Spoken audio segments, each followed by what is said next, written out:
ನಿಮಗಾಗಿ, ನಾನಿರುವುದೇ ನಿಮಗಾಗಿ. ರಾಯಚೂರು ಜಿಲ್ಲೆಗೆ ಸಿದ್ದರಾಮಯ್ಯ ಬಜೆಟ್ನಲ್ಲಿ ಬಂಪರ್ ಕೊಡುಗೆಗಳು ಕೊಡಲಾಗಿದೆ ಎಂದು ಕೆಪಿಸಿಸಿ ರಾಜ್ಯ ಮಹಿಳಾ ಘಟಕದ ಉಪಾಧ್ಯಕ್ಷರಾದ ಶ್ರೀದೇವಿ ನಾಯಕ್ ತಿಳಿಸಿದ್ದಾರೆ. ಕಿದ್ವಾಯಿ ಕ್ಯಾನ್ಸರ್ ಆಸ್ಪತ್ರೆಯ ಘಟಕ ಆರಂಭಿಸುವ ಭರವಸೆ ಸಿಕ್ಕಿದೆ.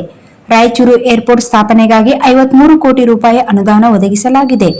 ರಿಂಗ್ ರೋಡ್ಗಳ ಸಮಗ್ರ ಅಭಿವೃದ್ಧಿಗೆ ಪೂರ್ಣ ಪ್ರಮಾಣದ ಯೋಜನಾ ವೆಚ್ಚದ ವರದಿ ಸಿದ್ಧಪಡಿಸಲು ಆದೇಶ ಕೊಡಲಾಗಿದೆ. ಖಾಸಗಿ ಸಹಭಾಗಿತ್ವದಲ್ಲಿ ಜವಳಿ ಪಾರ್ಕ್ ನಿರ್ಮಾಣದ ಪ್ರಸ್ತಾಪವಿದೆ. ಆರೋಗ್ಯ ಕ್ಷೇತ್ರಕ್ಕೂ ಒತ್ತು ನೀಡಿ ನಗರ ಪ್ರಾಥಮಿಕ ಆರೋಗ್ಯ ಕೇಂದ್ರಗಳ ಸ್ಥಾಪನೆ, ಪ್ರಾಥಮಿಕ ಆರೋಗ್ಯ ಕೇಂದ್ರಗಳ ಉನ್ನತೀಕರಣಕ್ಕೂ ಒತ್ತು ಕೊಡಲಾಗಿದ್ದು, ಕಲ್ಯಾಣ ಕರ್ನಾಟಕ ಮತ್ತು ವಿಶೇಷವಾಗಿ ರಾಯಚೂರು ಜಿಲ್ಲೆಗೆ ಈ ಬಜೆಟ್ ವರದಾನವಾಗಿದೆ ಎಂದು ತಿಳಿಸಿದ್ದಾರೆ.